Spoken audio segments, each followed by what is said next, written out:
let's go ahead and bring in the doctor himself, Dr. David Martin. There he is. Hi, Dr. David Martin. Hello, Matt and Stephanie. How are you guys?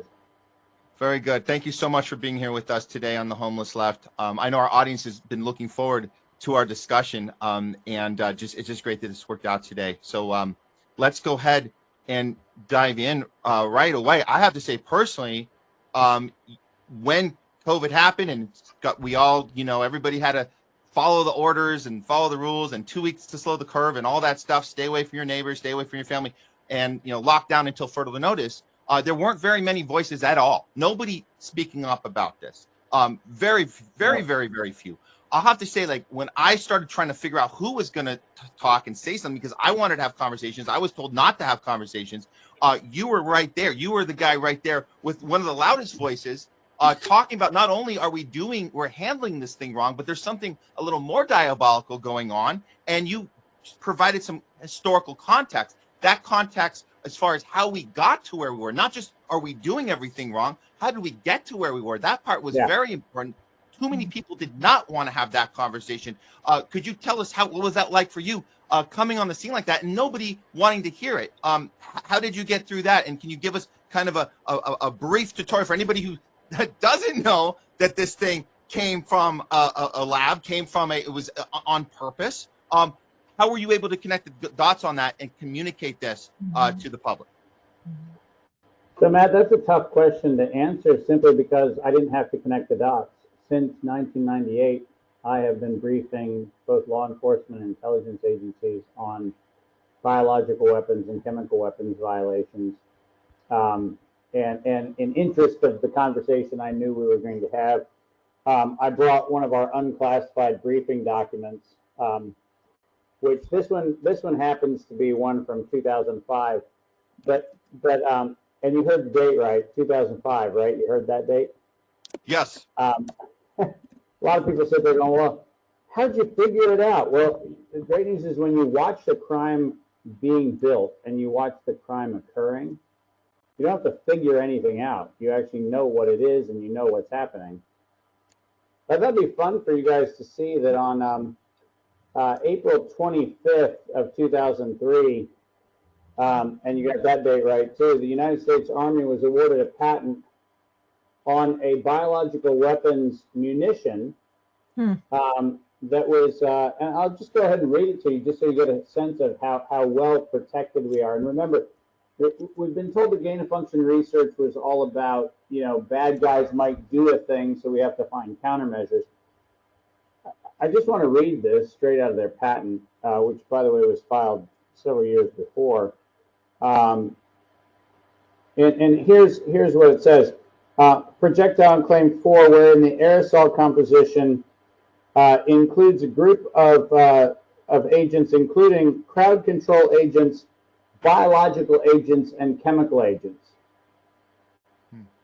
Does that sound like countermeasures, or does that sound like a ballistic device to actually distribute a biological or chemical agent, because that's exactly what they say they're doing? And if you look at that one, you go, oh, hold on a second, that's a bit of a problem. I've got another one that's a lot of fun, just to give you a sense of this. And here we've got a patent that actually came out in 1997. This patent happens to be a blast-resistant rocket-propelled grenade that actually distributes, oh, that's right, aerosolized biological chemical weapons agents. This is actually in a book that we did called Vector Weaponization. And so I use that reference simply because it's important to point out, Matt, beginning in 1998, we started keeping track on a weekly basis of every violation of all biological and chemical weapons treaties and conventions around the world. Every single thing that moved on the planet, we tracked.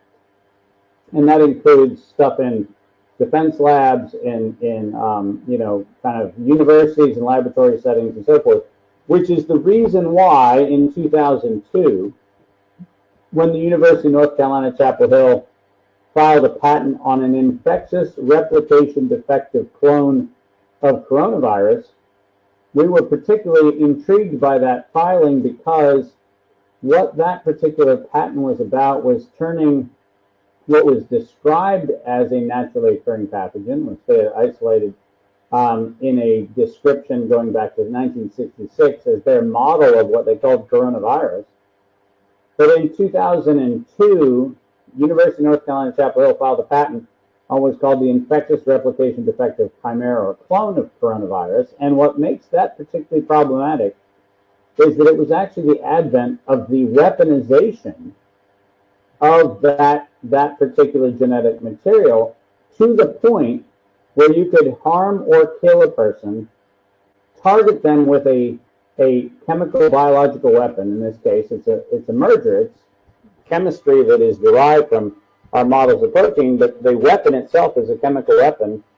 And you know, they got a patent on it a couple of years later. And what made this particularly important is when we raised the issue in 2002, people said, it's not a big deal. And then we had SARS 1.0 in 2003. Right.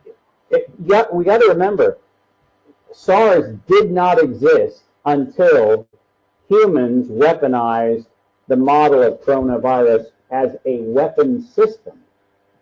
And the reason why I was so involved with that conversation in 2002 and 2003 is because during that period of time, I was also very instrumental in the investigation of the anthrax attacks, which was aerosolized anthrax.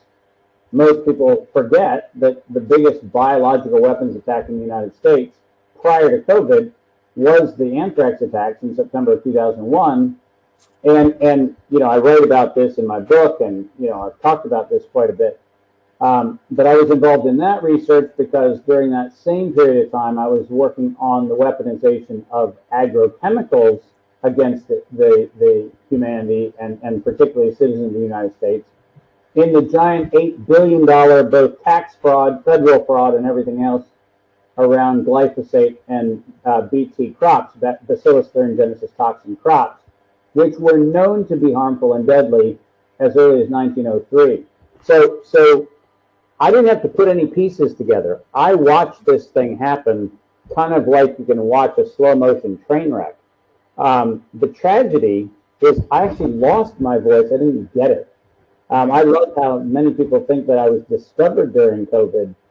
The fact of the matter is I was on Bloomberg and I was on CNBC very regularly. So I had an enormous international audience. And I'm one of the few people who not only you know, was very actively targeted during COVID, but I'm the one that lost an audience, didn't gain it. I was not made popular by COVID. I saw my entire career as a personality on large media networks kind of collapse. And so it's very fascinating. The people who discovered me on COVID are a much smaller number than I used to be exposed to. But I have to say, and this is really important to point out, I can confidently say I have much better friends in the smaller number of people who are now exposed to me than I had when I was that bow tie wearing bald guy in New York, when people would go, "Hey, you're that guy. You're the guy that wears the bow tie on CNBC." So, you know, I've traded up when it comes to the quality of people, and I'm grateful for that. Well, that's good. I kind of feel the same way, honestly, David. I feel like that the people that we surround ourselves now are people that have that type of courage and to have these conversations. So we do feel somewhat empowered. At the same time, we also feel very extra frustrated when we have people that are basically living in the clouds, thinking that everything's going to be solved now that we have this team in place that's supposed to be, you know, holding people accountable and getting to the bottom of this. Meanwhile, you're sitting here going, no, there's more that needs to be done to get this information out. Yet this current administration, there's a lot of people that were championing to get the Maha movement in place, to get Trump in there, and now we're not seeing anything get done. Are you concerned about that? Did you know going in that there wasn't going to be any justice done? Because it doesn't seem like, unless I'm missing something, it doesn't seem like any justice is being done on the people that deliberately did this thing. And there's nothing being done, certainly, on getting this mRNA technology out of the public hemisphere. What are your thoughts on the current administration and the Maha movement relating to this stuff right now? So I try to be respectful of the folks who certainly aspirationally wish they could have made a big difference. I think a lot of the Maha people genuinely wish they could have made a difference. But what they don't understand is that the bureaucracy that they moved into in appointed roles is a bureaucracy that doesn't care who's at the top.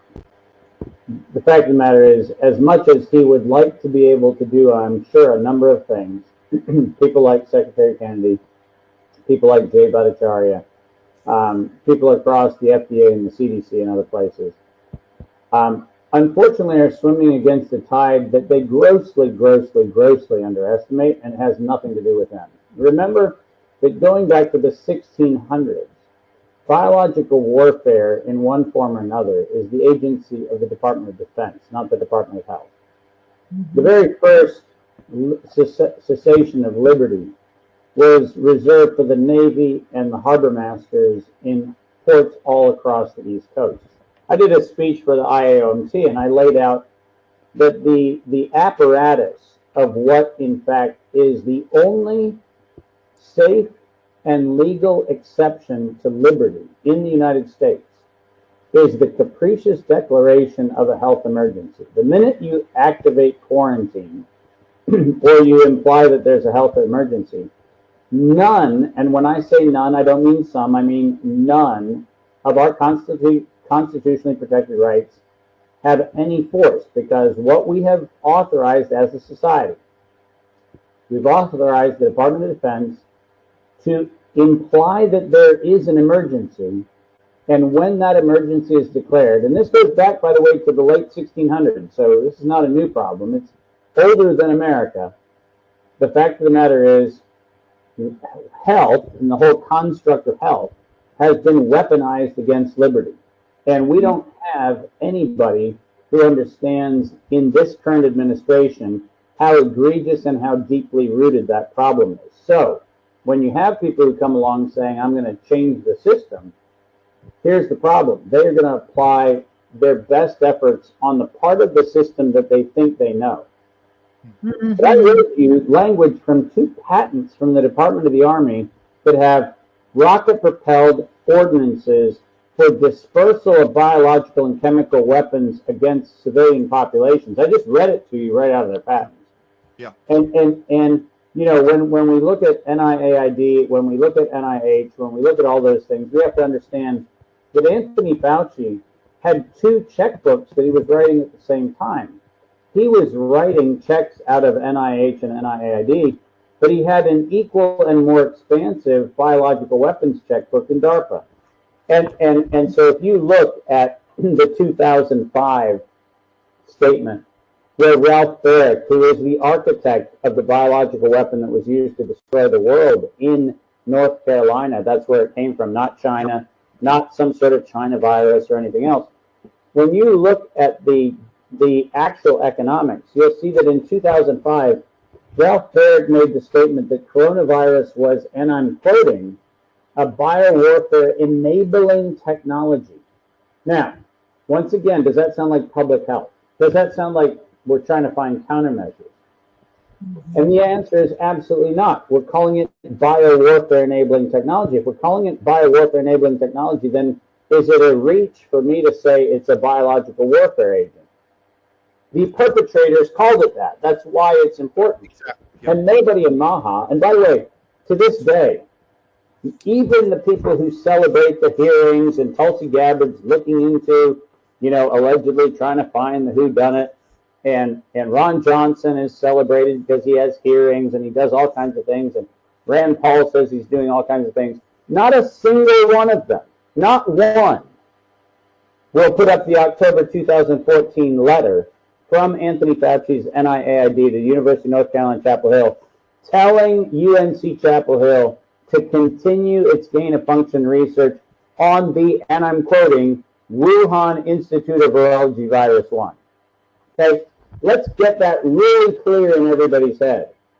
The guys who are allegedly at the front of the Maha spear refused to render public visibility to something as egregious as a Wuhan Institute of Virology virus 1 that's actually stated as such. And lo and behold, if you look, and I happen to, in the interest of making sure that we had this for the purpose of this little video, how about that?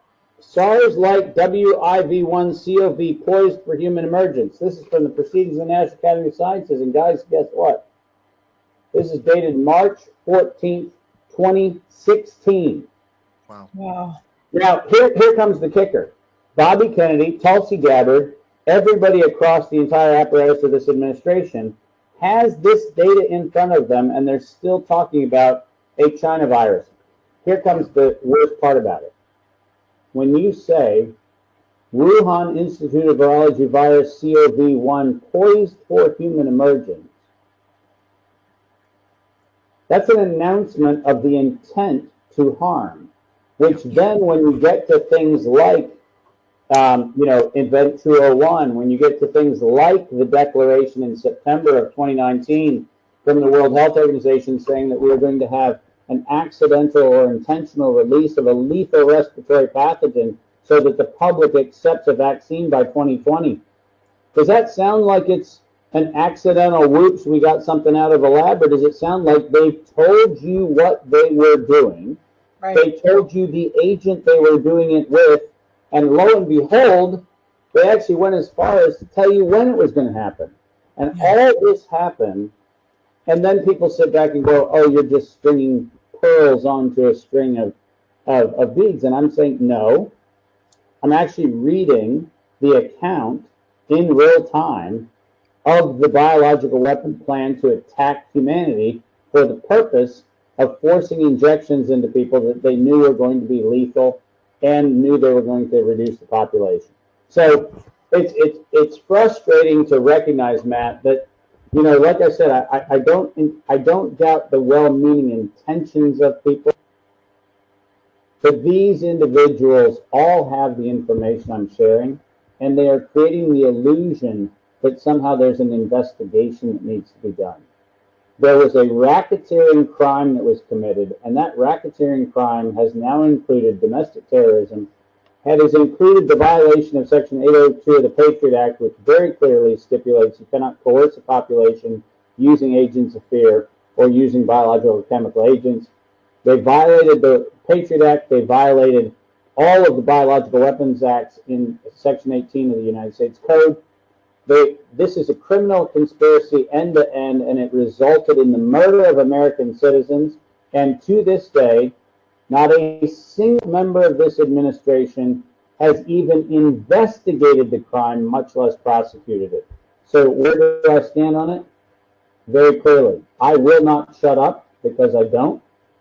I am disappointed that we have no elected official, no law enforcement official, and as much as people celebrate A.G. Bondi and they celebrate all these other people, not one of them has taken even the first step in the direction of holding accountable those people who did a coup d'etat using bioweapons to get rid of President Trump in his first administration, who actually weaponized nature against humanity for the purpose of price gouging and ultimately extortion and domestic terrorism.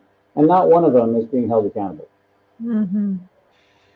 So if any of them decided they wanted to start this investigation and do something what's right, do what we want to believe is in their heart to do, they wouldn't be allowed to be in that position. I mean, that's kind of my take. I see anybody that was willing to go further, they're not in a position of power. People like Dr. Dave Weldon, he was told he was going to be in place. He might have been somebody that could have done more, but then Trump switches him out. So it seems to me anybody that gets in, especially RFK Jr., the only way he's allowed to get in is he's got to take concessions. He's got to make a deal to say, I'm not going to touch this. I'll do a little of this, but I'm not going to do that. So everybody's got the same piece of paper on their desk, but they're not going to actually do anything about it. Isn't that the same as, like, we're saying good intention, but isn't it the same as saying bad? It's like good, bad. What's the difference? Nothing's going to happen for whatever reason, but they're not going to be in that position even if they tried. So there really doesn't seem to be any hope for people in power to actually do anything. How do we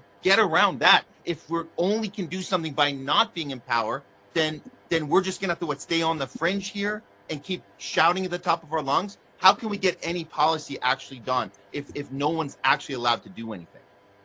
Well, I just visited with Mickey Willis a couple days ago and had a lovely conversation with him. Yeah, we know Mickey. Yeah. You know, I've been working for the last 4.5 years on developing a genuine biological and chemical weapons prohibition treaty. It's something that we've been talking about in terms of the importance of this, and you know, obviously, people mistakenly think that there is something along those lines post Nuremberg. There wasn't. Everybody who says we need a Nuremberg 2.0 fails to recognize that we didn't have a Nuremberg 1.0. Right. So calling for the second version of a thing that never happened seems a little bit ludicrous in my estimation. You know, the problem that we have, Matt, and Stephanie and I have talked about this on several occasions. The problem we have is that we, as a society of potentially at least moderately aware, I'm not going to say awoken, but I will say at least moderately aware, think that once we share one video on X or we share one video on Rumble, we've done our part. And what we fail to understand is that the way the terror campaign worked was the constant drumbeat, constant case counts. How many COVID cases are there? You know, how many hospitals are having how many beds? This was a mind control through repetition. And the tragedy is the people who think that they want to be part of affecting change go, well, 2 years ago, I sent the Fauci dossier to my congressman. I did my part. Well, there is on X one guy in Eastern Europe that every single day reposts my European Union Parliament speeches in Brussels and in Strasbourg. And every single day of the universe, he reposts them. But there's only one of him in the world. One. And I sit there going, you know, we sit there pretending to be helpless, and we pretend to make it so hard because we don't know why, you know, the politicians and the media are not paying attention. Well, I got a bad piece of news for everybody. Until we have the same frequency and the same ferocity and the same articulate message being pumped in 24/7, this is going on, it's going on, it's going on, we're not going to affect change, because the fact of the matter is voices like mine, voices like yours, voices like Stephanie's are only as good as they are amplified by numbers. If the amplification by numbers doesn't happen, I don't care how factually correct I am. I can hold up a document. I can show you that there's an RPG that the U.S. Army has that can shoot biological weapons over a football stadium. And the great news is it can do that. I've just shown it to you. Or as this case that we now know is currently being slated as a desktop exercise, which is the biodefense blueprint for national biodefense, immediate action to defend against biological threats. And if you read the fine print of that particular document, you find out that they are saying that on July 4th, 2025, so just a month and a half from now, we are going to have a biological attack on the 4th of July. And we're going to have that attack that is going to, and I'm quoting now, reading from the document, kills 280,000 Americans and infects 400,000 immediately. The same thing, 200,000 animals dead with 800,000 animals sickened on a single day. Now, I'm going to ask you a question. If you knew that Event 201 absolutely precisely laid out exactly the events that unfolded under COVID, and you see that the Bipartisan Commission on Biodefense is saying that there's going to be an attack, and that attack is going to leave 280,000 people dead on July 4th. Let's just sit for a second in what I just said. If we examine that, and by the way, I did this with SARS, and we never had these conversations. You and I never had these conversations. We never, you know, and I was doing what I'm doing now. I'm saying it's coming. They've said it's coming. And people go, yeah, but they wouldn't really say it's coming. They wouldn't really do it. And what I'm saying is, they just wrote it.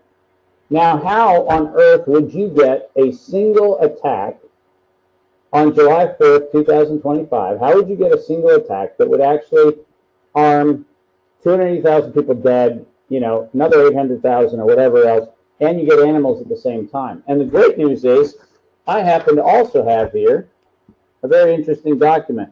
You can go on the CDC or the USDA site, select agents and toxins list. And what I have on this list are the 65 distinct pathogens and toxins that have had gain-of-function research done on them, which we've been monitoring, which are highly likely to be used to actually destroy the population on July 4th, 2025. And I can guarantee you that after I get done with this interview, on the best of days, we might have 4, 5, 6,000 people who actually go, crap, we ought to get that out there. But you know what we won't have? We won't have an FBI investigation. No. What we won't have is we won't have a domestic terrorism investigation. What we won't have is Dan Bongino doing his work that he's supposed to do at the FBI. What we're not going to have is AG Bondi doing the work she's supposed to be doing. We're not going to have a single person in the administration who's going to do any of it, because none of us are going to use the resources we have to make sure that we have an interdiction of this event. And this video is going to be there, just like the video I did a couple of weeks ago with Shannon Joy. This video is going to be there, and go, why didn't we listen?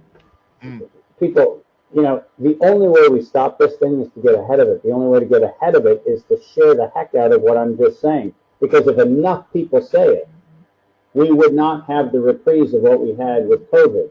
But the problem is, just like I did with SARS back in 2002 and 2003, just like I did with anthrax, where I pointed out in May of 2001 that the United States military had acquired 300 million doses of ciprofloxacin for disease no one has ever had in the United States.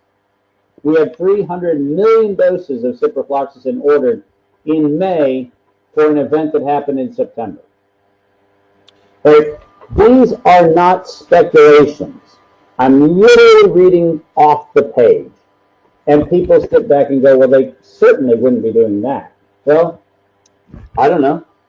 How are we doing so far? Our batting average so far is, I've been right about these things every single time.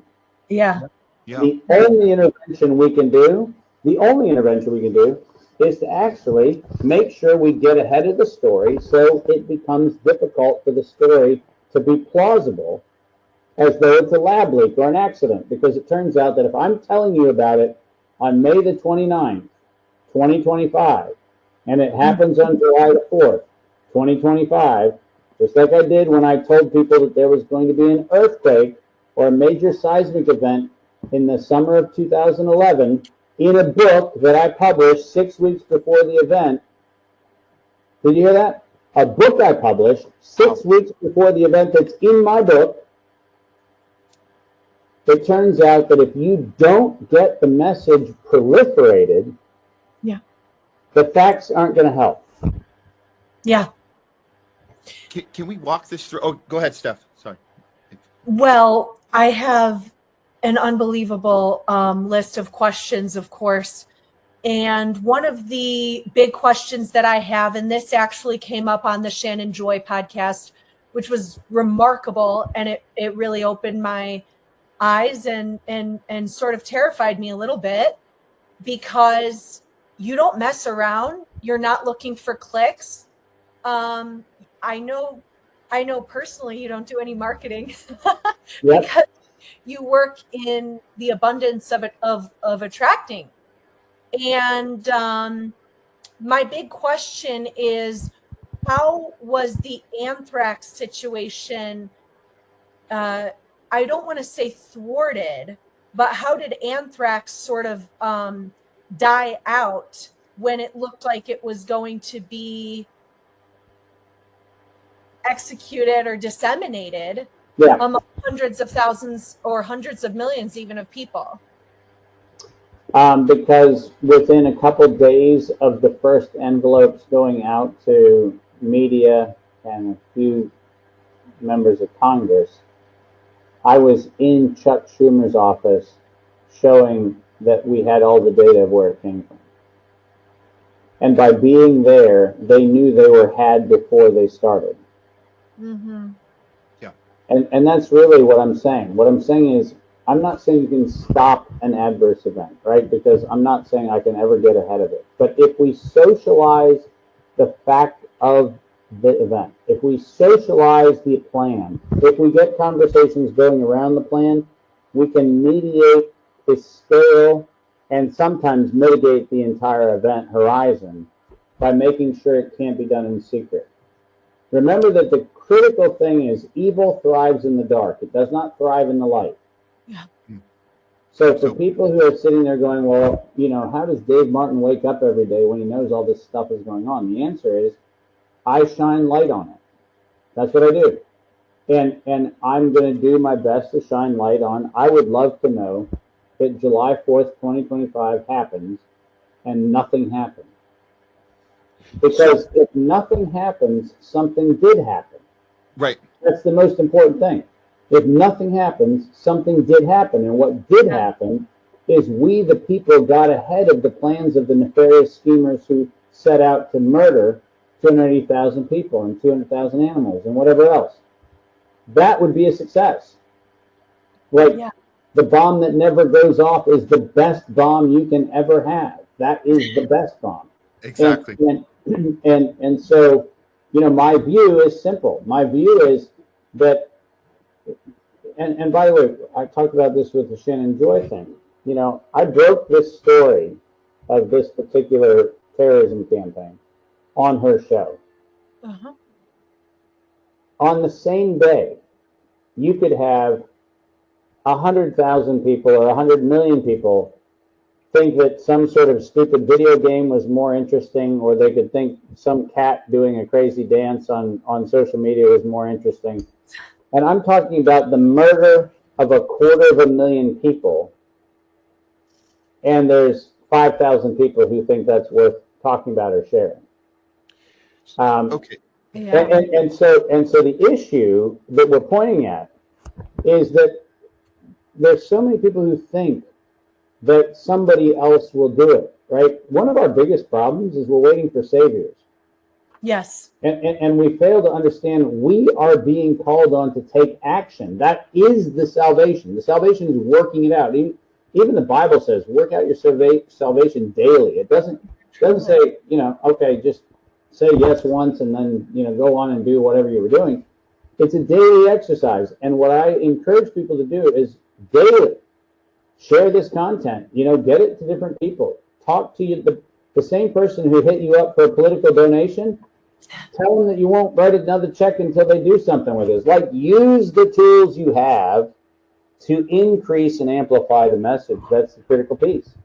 Yeah. I think that's brilliant. And a smaller example that's very recent is we, in my community, which is only 3.5 hours from Boulder, Colorado, learned about a sex camp where they were going to teach children as young as 9 years old sex play. It was facilitated by adults in Boulder, Colorado. Of course, then America's Mom and Sharona Bishop and all these other people from my very small little rural community used our platforms. We're going on podcasts. We're talking about it. We're raising noise. We're pissed. We're fuming. We're honestly terrified for the potential victims. And you know what? We got enough noise that they got scared and they canceled that camp. It wasn't because I emailed Bobby Kennedy and I was like, oh, Bobby, I'm scared. Can you help? We can all, we have the email addresses of every powerful person in the administration. That's exactly right. Between the three of us, it was because we made so much noise on radio and podcast and TV, and we got so many people not calling their congressman, but up in arms sharing material that they couldn't do it anymore. It was untenable because it was a PR nightmare. And they honestly, I know for a fact, based off certain statements that were made public, they were terrified for their own safety. They Yeah. didn't want to walk down the street because some dad of a 9-year-old girl, you don't want to meet him in a dark alley at this point, because we portrayed them, we've exposed them, we shine the light on this perverse camp. So eventually public statement was made and it's off the books. So what we need to do right now, because I know that our viewers, and I know that there's people out there that if they had access to this information, and I love what you're saying,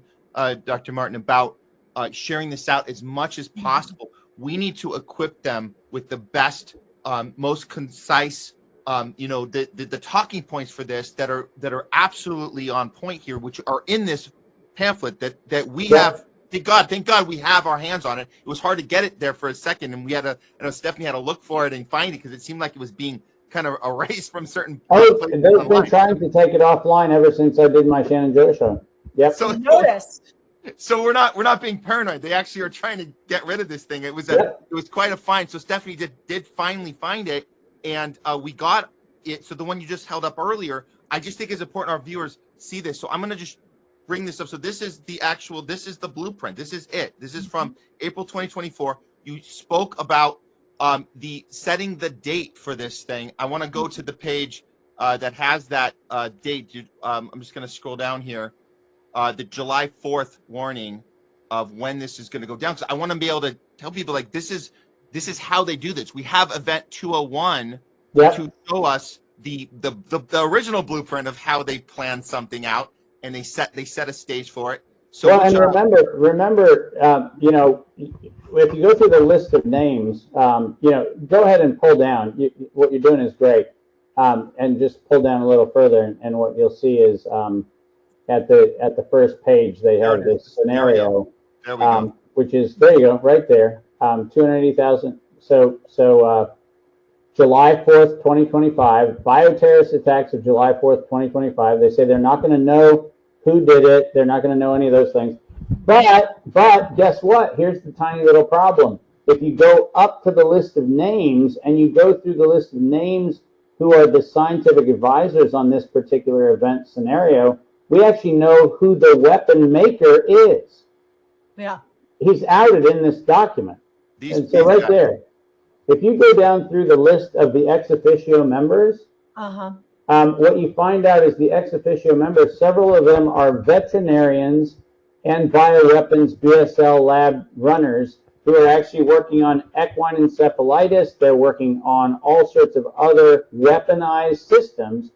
And if you look at people like Gerald Parker and George Post right here on your screen, and you find out what they've been doing and what they've been weaponizing, we actually have a high probability of knowing what pathogens they're looking at.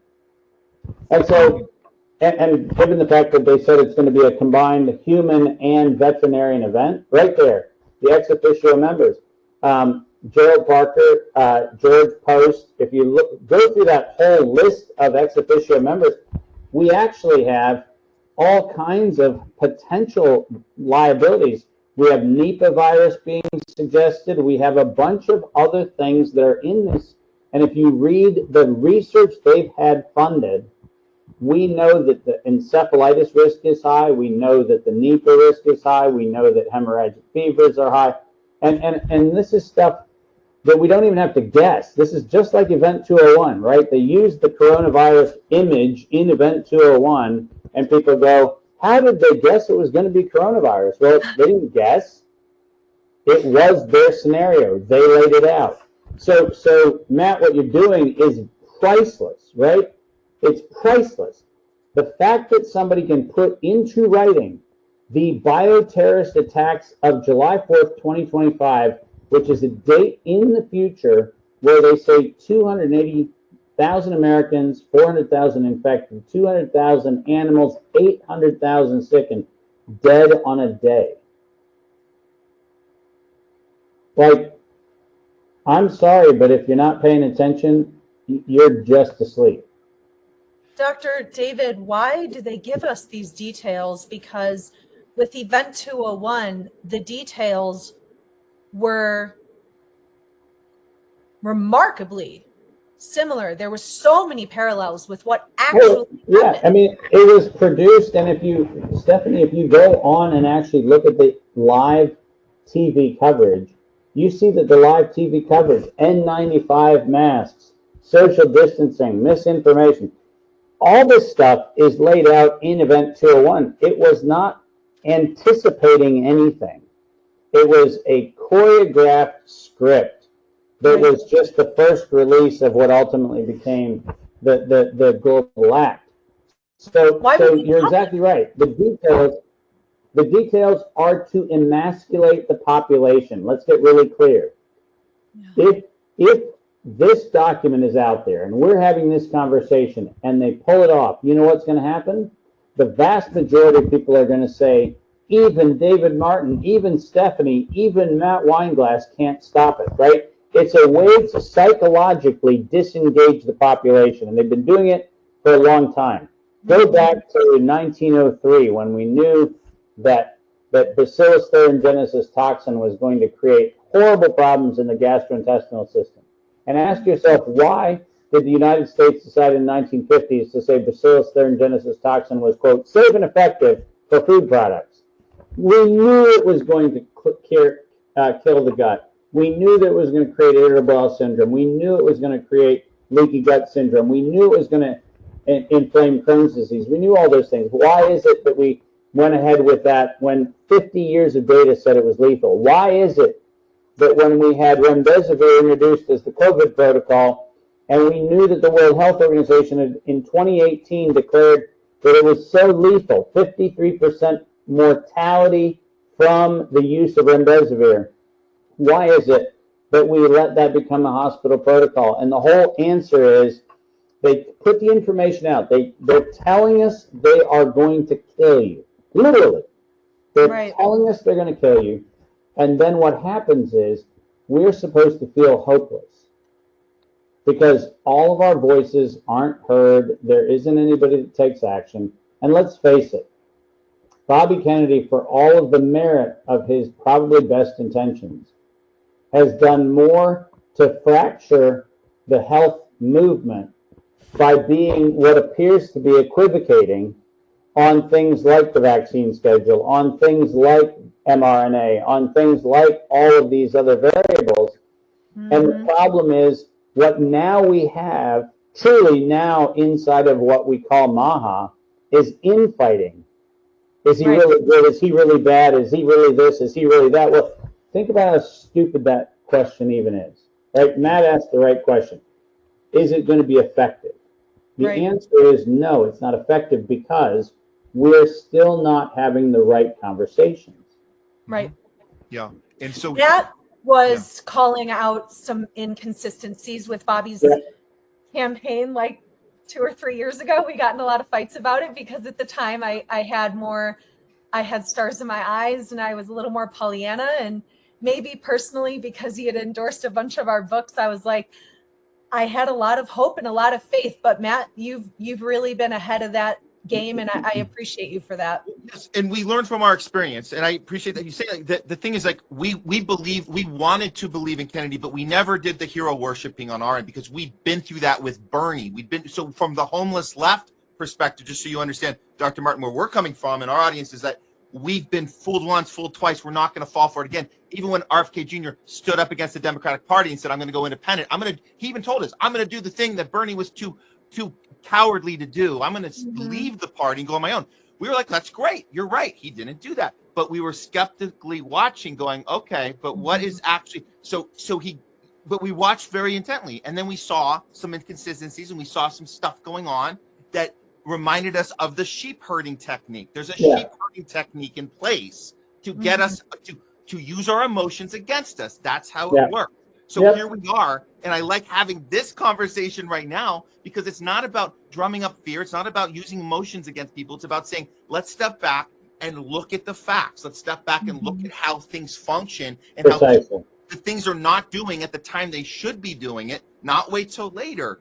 And here we are looking at this document, and I'm like, I'm ready for action. I know our audience is too, and we want to be able to communicate this to people that this thing is set and ready to go, and we don't. Well, so here's a great example, Matt. Yeah.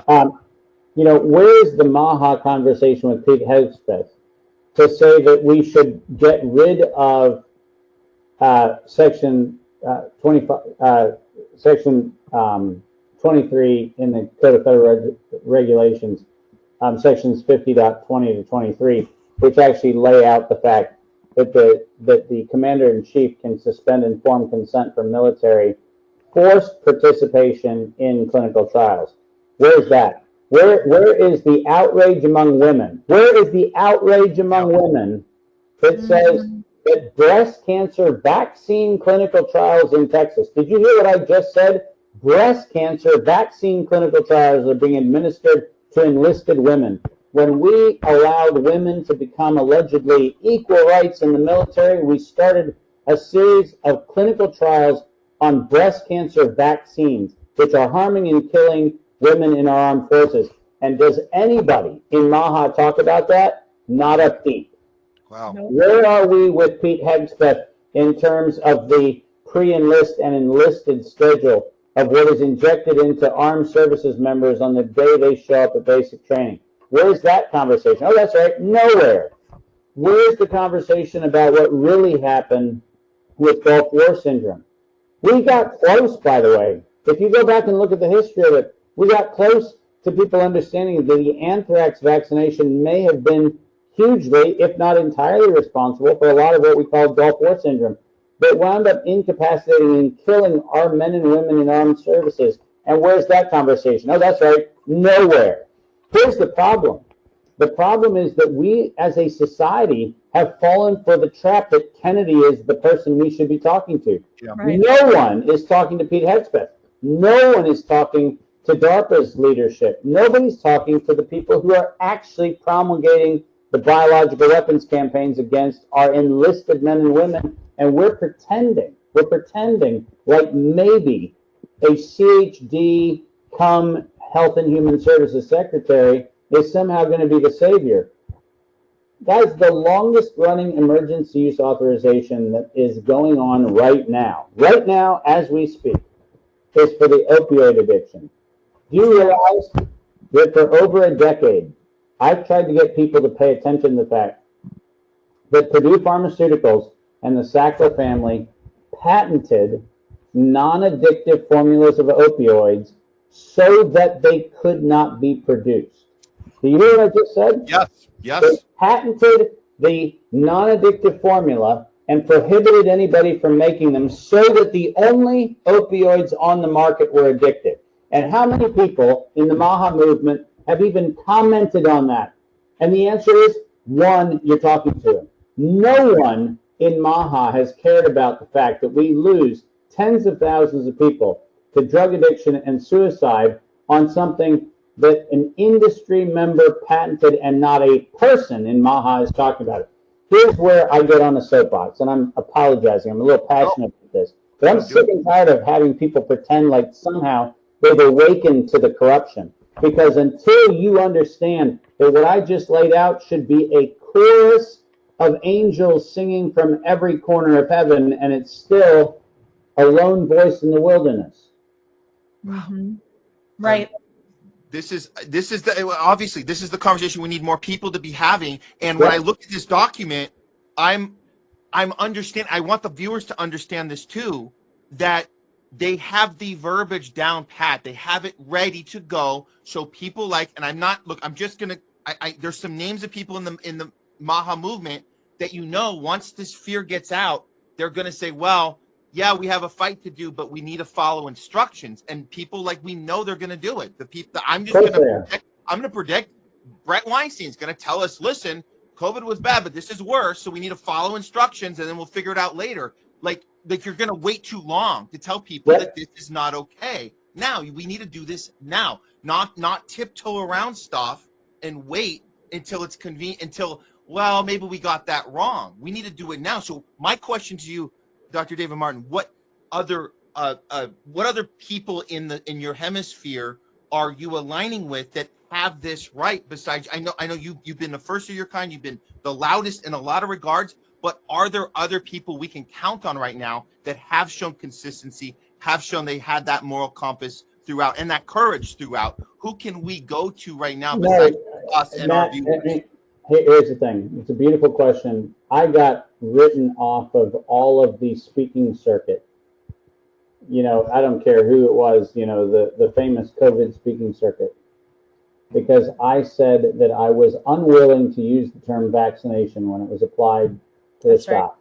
That's right. And I was unwilling to use it because under the SEC definition of what was injected by BioNTech and Moderna, it was an experimental gene therapy, and it meets the standard, according to Ralph Baric, its formulator, as a biological weapon agent. So I said that the minute somebody says the word COVID-19 vaccine, even when they're saying you shouldn't take the COVID-19 vaccine, if you use that term, you are part of the problem. Yeah, absolutely. Because the fact of the matter is, you fell for the story already. And I got written off of everybody's speaking circuit. I was literally photoshopped off of posters that I had already spoken at events because I said I was not going to give an ounce on this thing. Jeez. And so literally my content was erased from some of the most notable of the alleged Maha movement people. And here's the problem. The problem is, for me, there is no gray here. This is a black and white issue. You either are the side of humanity or you are part of the problem. And the side of humanity is to actually never grant quarter to acquiescing to a single bit of the propaganda. If they say it's a vaccine and you know it's a biological weapon, you better damn well call it a biological weapon. If you call it a vaccine, you're part of the problem. And here's the problem. The problem is you are talking to the only person who held that ground without fail. Mm-hmm. Yeah, by all means. And there is one doctor who listened to you. It was Dr. Richard Ammerling. I'm not sure if you're familiar with him. And so Dr.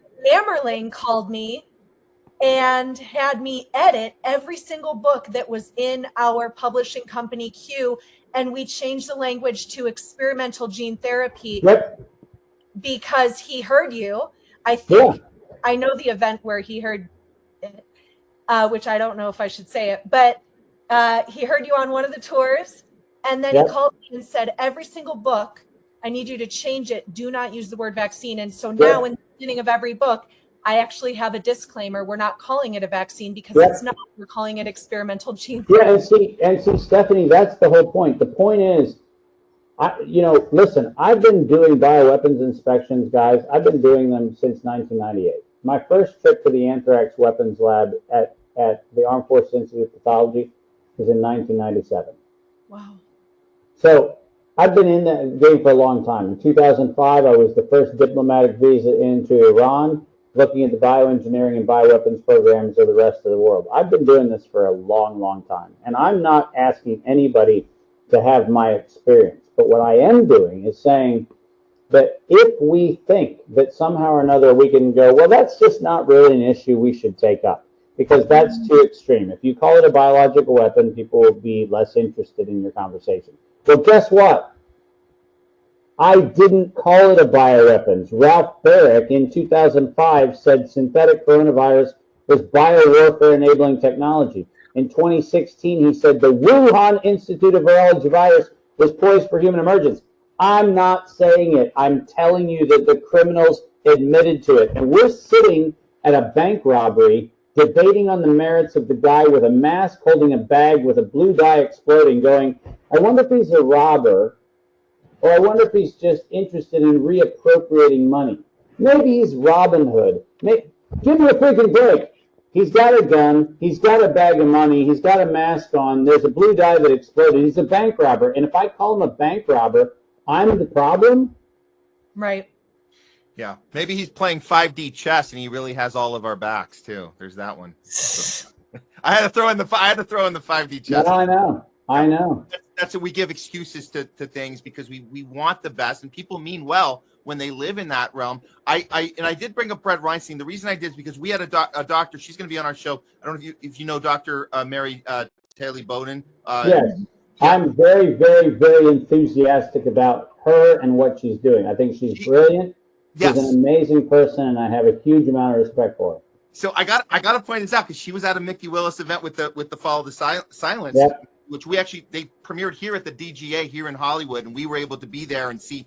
Steve Kirsch was there, and there's some fascinating dialogue going on where people on the stage are bringing up some of this stuff briefly. I mean, obviously we not as long as we're getting into it, but they bring it up, and a lot of people go, "No, we don't really want to hear that because we were about getting Trump and getting RFK." But some people are like, "No, we got to talk about this." So I saw a clip of her calling out wine, like they were on the stage. I forget which screening it was, but this was very recent. And she's saying, "Hey, Brad, like we got to call out the people not doing the thing they have to do." And Brett's like, no, you got to be careful because if you're too loud, then people are going to get fired and then nothing's. And she's like, what the hell are you talking? We got to be mad now. We got to be loud now. And Brett's like, I just think we got to be careful and tiptoe. And I was like, man, the same old stuff. We've seen it over and over, defending power. But I was like, I'm so glad she got that in there at Mickey Willis' event. And I know Mickey knows because I've talked. He knows that he's rooting for Mary to get that in there because we need to be louder. That's absolutely. And Mickey, listen, Mickey put everything on the line with, when he moved Plandemic 2 into what became indoctrination, he put everything on the line. And I'll tell you what, to his credit, and I have to say this because everybody on this podcast needs to hear. Mickey Willis did not believe a word I said. He fact-checked and then double fact-checked and then triple fact-checked. He fact-checked every single thing. And I'm going to tell you, one of the things I really love about him is his commitment to make sure that we didn't ever have to go back and say, oops, we got it wrong. Yep. Right? Yep. He was the only producer that I know that did not accept let's get a second opinion on this thing. I mean, it was primary source. Let me see the documents. Let me see somebody else see the documents. Like, he did an amazing job. And his credibility, even though people tried to attack him for what he did, to this day, not a single statement in Plandemic 2 has had to have a retraction. Not one. Extraordinary. And so you look at that, that was at the time the most popular video in simulcast distribution in history. I happen to enjoy the privilege of doing my European Union speech, which now in terms of total eyeballs is one of the most downloaded in all of human history. What's amazing about both of those is we've never had to do any retractions. We've never had to do any corrections. We've never had to do any of those things. And the reason why is we were committed from the beginning to not let this be opinion, not let this be something which is a bit of hearsay or anything else. It was the hard, cold facts, evidence-based, reference-based. Nobody could dispute any of those facts. And to this day, nobody has. Yeah, it's kind of like remdesivir you brought up. I mean, Anthony Fauci hoarded remdesivir and deployed it on the American people. This is not a theory. You can track the receipts. Yeah. So let's move into a more positive way. We're so we can make sure people aren't so doom and gloom because we don't like being doom and gloom. We just like being honest and no cushions on what we're saying, but we do want to look for solutions. And so I think that now's a good time. I want to bring up the stuff that I've heard. We've talked about it on the show last time Stephanie was on. I want to hear from you as well. But what people can do, just as far as getting their own selves sharper, smarter, stronger, ready for what is coming. What can they do? So you have a 12 sensory a chart. I think we had that. We went that over our show last time. And you have a course you teach as well. I want to maybe pass it to both you and let us know, let our viewers know what people can do right now that are paying attention, but ready for action, but want to also better themselves in the process. Yeah. So let's take the very first part of your preamble, Matt, and just unpack it for a second. Okay. A lot of people wonder how I stay so positive and how I stay so upbeat and where I get my energy. And the fact of the matter is, I am a freaking Energizer bunny when it comes to making sure that I have both access to information and I have a pathway to share it. So I'm really excited about doing that. But the whole point of this is the first thing people can do is actually after they watch this video, instead of thinking, oh my gosh, that was a gloomy video, use it as a bit of a kick in the pants to go download and read some of this information. Like, look at it. Like, start having a conversation at your dinner table with your kids, or have a conversation with your partner, or have a conversation in your community and go, hey, you know what?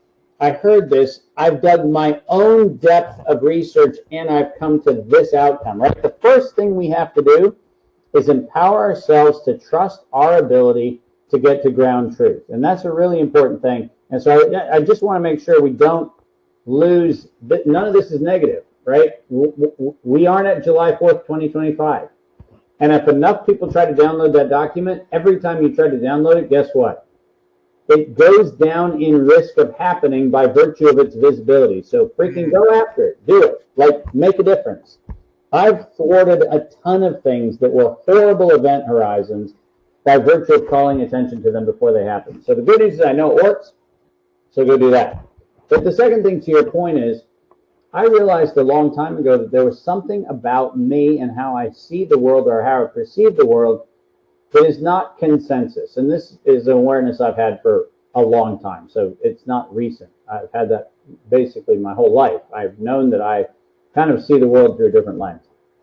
But Matt, what I wanted to do was, rather than use that insight for my advantage, I wanted to use that insight to figure out how to switch back on in humanity a bunch of things that have been switched off. Yeah. And it turns out that, as Stephanie shared with you, you know, when humans were made, we have 12 cranial nerves. We have 12 reflexes wired directly into our brain. We acknowledge the presence of about 3.5 of them. We call it 5 senses, but we don't even have 5. We have 3.5 of the things we call 5 senses. But we have 12 of them. These are things that are so important for our lives that the universal creator said, guess what? I want this thing called human to have this capability. And since Aristotle, it's been illegal to question the doctrine of 5. Now, that should come as a chilling statement. We should be able to sit there and go, what do you mean we can't even question it? And when I say you can't question it, I mean literally you can't question it. By the 16th century, it was a capital crime punishable by being burned at the stake to question the Aristotelian 5 senses. So let's get really clear on the fact. When I say we couldn't question it, I mean, if you did, you were burned as a witch, or you were burned at the stake, or you were beheaded, or you were drowned, or whatever else. So that's how bad this thing is. But I figure if the forces of darkness have tried to suppress humanity, there's a probably high risk that we're really a lot better than we think we are. And we're probably a lot more powerful than we think we are. And we probably are more enabled than we think we are. And we're probably more capable than we think we are. So rather than falling for the, let's go beat up the, oh, those bad guys that broke us down, you know, in the past, why don't we take the other road and say, what if we switch them all back on? What happens if we switch all 12 senses back on? And so what I did, and Stephanie and tons of people across the last several years have benefited from this, is I said, okay, I'm not only going to develop a curriculum and teach it, but unlike all of the things that we think we know about the brain, I'm not going to take the approach which most neural anatomists and neurophysiologists take, which is they try to understand the brain after injury. Right. And then they go, well, that, you know, somebody got hit on the side of the head and they lost this faculty, therefore we think that's what we know about the brain. But that's stupid, right? It's stupid to understand a thing by its brokenness. So what I said was, what if we understood it by its life, by what it enables? And so the curriculum in the 12 Senses program is built around naming and then enabling and then reinforcing what actually are the 12 senses that we all have. And those 12 senses are so important that once you have them, as Stephanie was able to share with you, once you have them turned on, and by the way, it's a lifetime, right? It's 4.5 days, yes, it's really intense, yes, and then it's a lifetime. So just the takeaway is really simple. If we have 12 senses, we actually start using them. we start deploying them in every day where we catch ourselves, where we actually think that we don't have them. You know, the 4.5 days is great, but really, as Stephanie can tell you, it's the discipline of going, oh, hold on a minute. I'm more powerful. I'm more capable. I'm more insightful than I thought I was. That's And right. by stepping into that new look and new feel of what it feels like to be human, you also have the additional advantage of not being fooled as easily by the propaganda machines that rely on 2 or 3 senses only. Remember, propaganda relies on sight and sound almost exclusively. It tells you to ignore facts. It tells you to ignore your thoughts. Right. It uses the simplicity of how we think we sense the world as its agency of control. So the best thing in the world is to go, no, screw you, I've got 12, you're using 2, I see the other 10, I win. And it's such a powerful thing. And once you, like I said, once you know it, once you experience it, you genuinely can never go back. It's not possible to go back. Oh, it's unbelievable. My fiance and I had we had an experience with the 12 senses workshop. It's certainly not our last. Right. And we are working, we have a sacred time each Monday morning where we are working on what would be a reasonable 12-month program to Yeah. exercise our senses, and how can we expand on the labs, how can we mix sense to ignite certain memories, you know, the sense of home.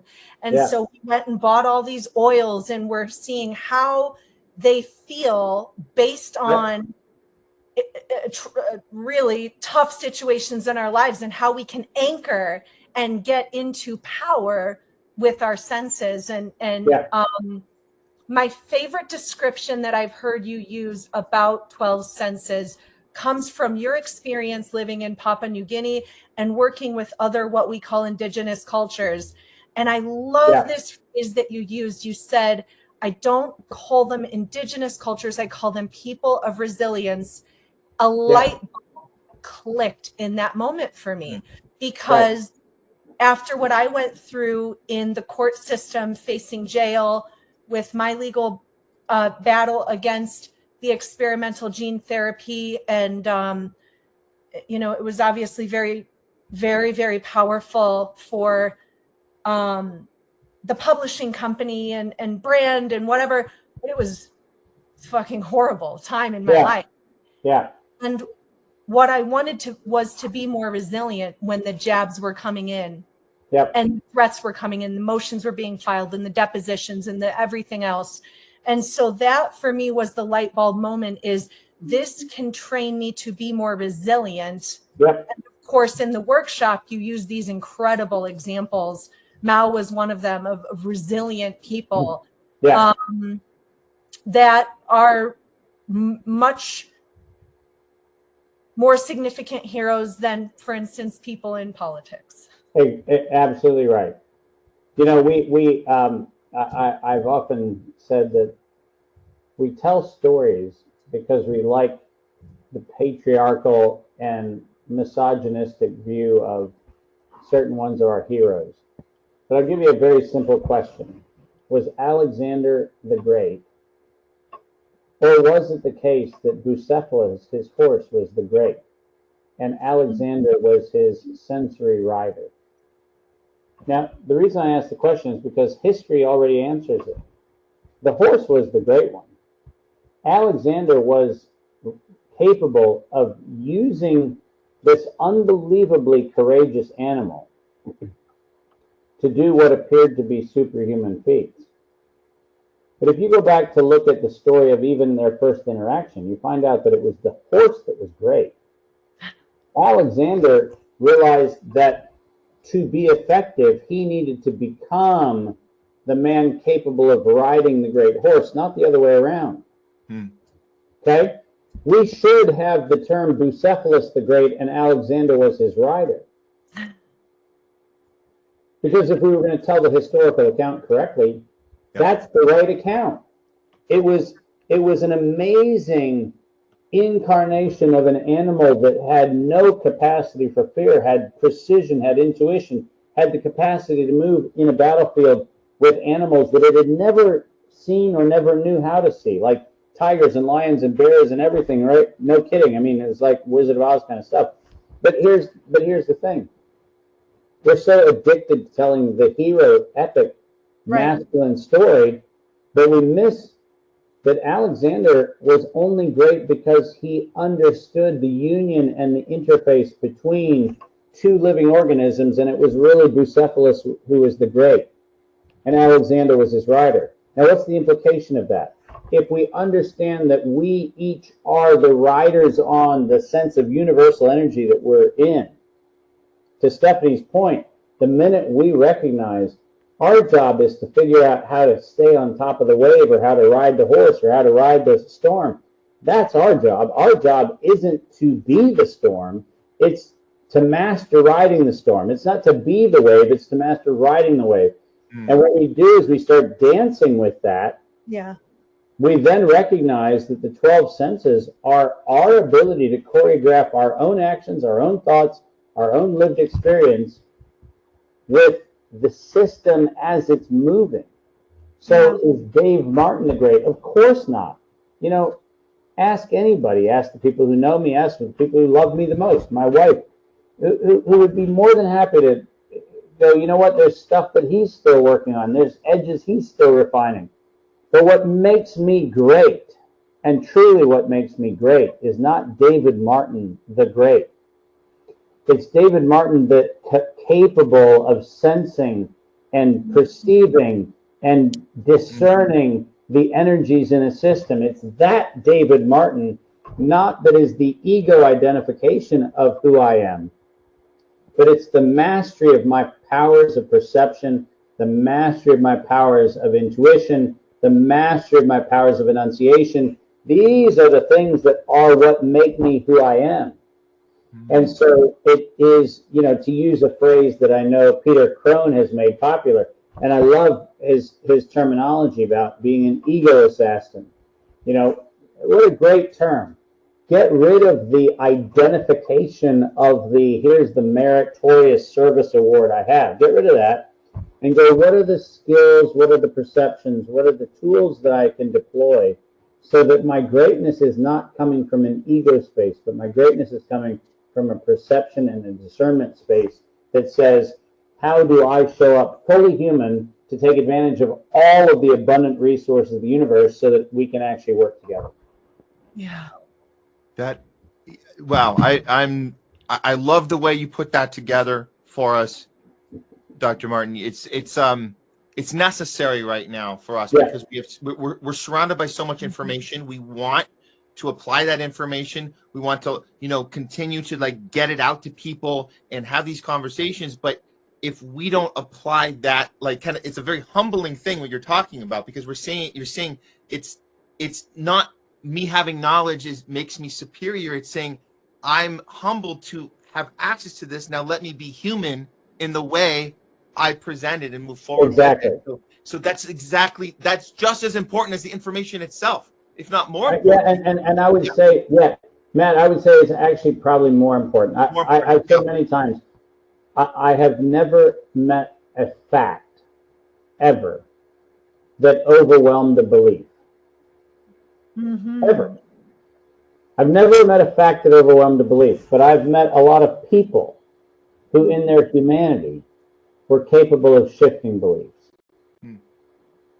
Right? It's not the what you know, and it's not the thing that is rattling around in your head. It's the how, as a human being, am I conveying that?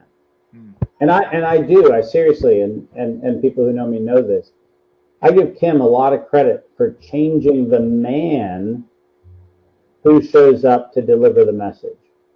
Because what she was able to do is say, listen, you got all the facts, right? You got dates and times and documents and who did this and when they did it and who paid for it and all that kind of stuff. You got all the facts.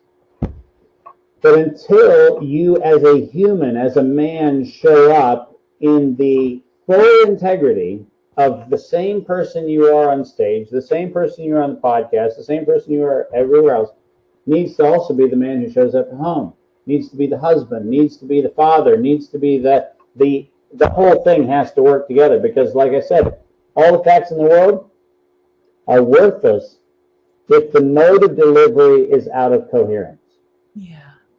And so the 12 Senses program is really the tuning fork to get humanity back aligned to its essence, so that we can move from the ego identification to the capacity identification. What is it that we're capable of? And then we start thinking and acting that way. And it's freaking, as Stephanie said, I mean, it transforms my life to teach it. And it transforms people's life to experience it. And the synergy of that is always just abundantly profound. So it's a lot of fun. Dr. David Martin, thank you so much for coming on the show today and sharing with us so much great information. Not just the information, it's how you shared it with us and inspired us to do the same moving forward. It is such an honor, Matt and Stephanie. Thank you so much for the invitation. It's lovely as always, and I am deeply grateful. And for those of you who are still sitting there going, yeah, but what about July 4th, 2025? Remember, you're not looking at the face of a pessimist here. I'm not pessimistic. I'm counting on you as humans to do what you can do, because I know that collectively we can get ahead of any of the nefarious plans of anyone who intends evil. I know we can. I've done it a bunch of times myself. I know I've done it with groups. I know we can. So to use a phrase that we put into the forward of Zev's book, to close the loop with Stephanie. You know, there's a beautiful story of Moses and Aaron at a battle, and they're recognizing that when Moses' hands go down, it appears that Israelites are losing, and when his hands are up, they seem to be winning. And then his arms get tired.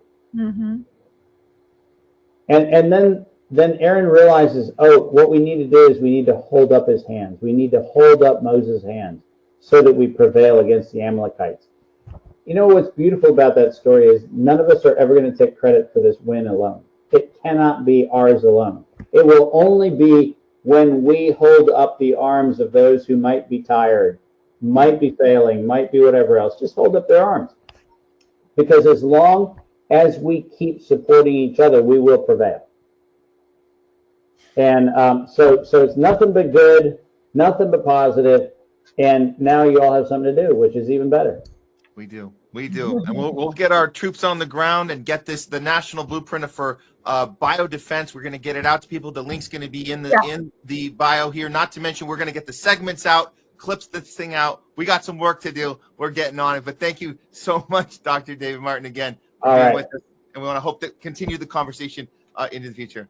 You got it. Thanks, everybody. Take care. Okay. Bye-bye. I'm in processing mode of everything we were doing.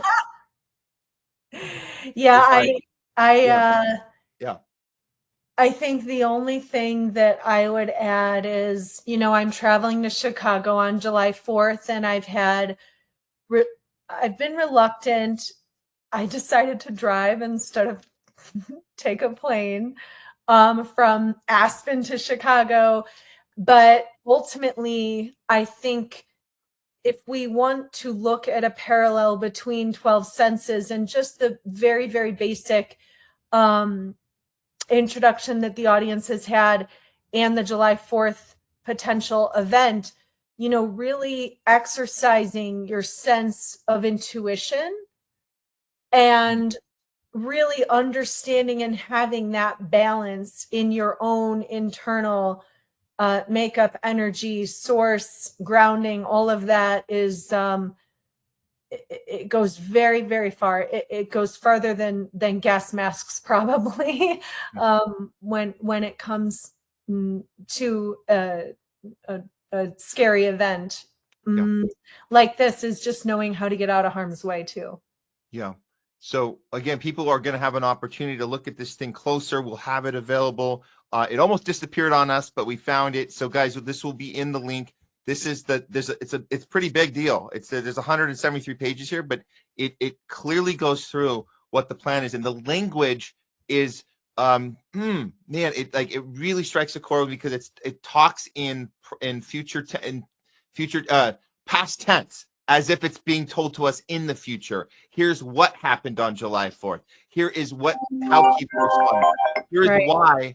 Here is why we failed and to see this coming, because we effed up COVID so bad. So they're using stuff against us that we've already been through. So they have this thing ready to go.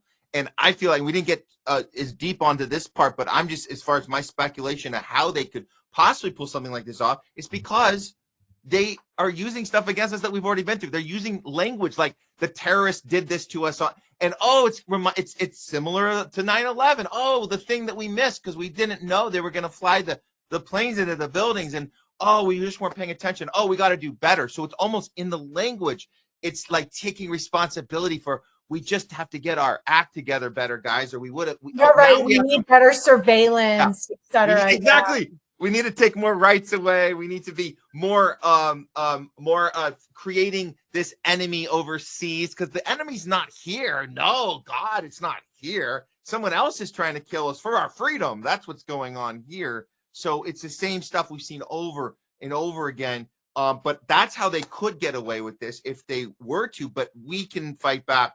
We can take action. This will be on the links, and we'll make sure it's out with any clip we share from any part of this conversation, which it was a really good one. And I just want to throw this up because I wasn't able to get this up again, but this is the 12 senses. This is the senses. This is what people can hope to learn more about as well if they go and follow Dr. David Martin and look at when he's teaching the course and how they can get involved and just be more connected. Yeah, we should. I'm really glad you mentioned that, Matt. We let's make sure that we link to an X space that happens every Monday, where one of the students who's been, I believe, at every single 12 senses workshop is guiding people through different elements and exercises with the senses. So his name is Denver, and I'll get you the link. So if people want to dive deeper with Denver on Monday nights,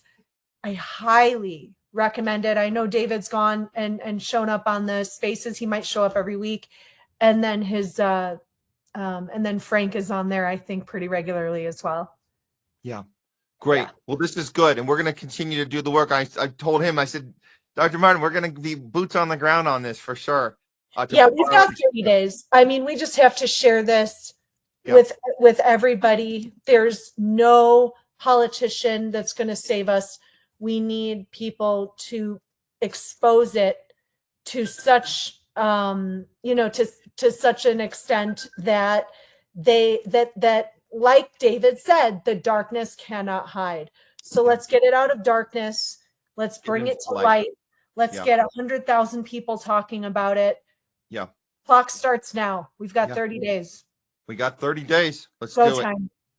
Thank you so much, Steph, for making this thing happen today. This was such an important conversation, and we know we got great feedback from it too. So we'll keep the conversation going from here, and looking forward to our next engagement. Thanks for doing the work on the ground and getting the connections and the people together, so we can come on shows like ours and get this out to more people. Thank you so much.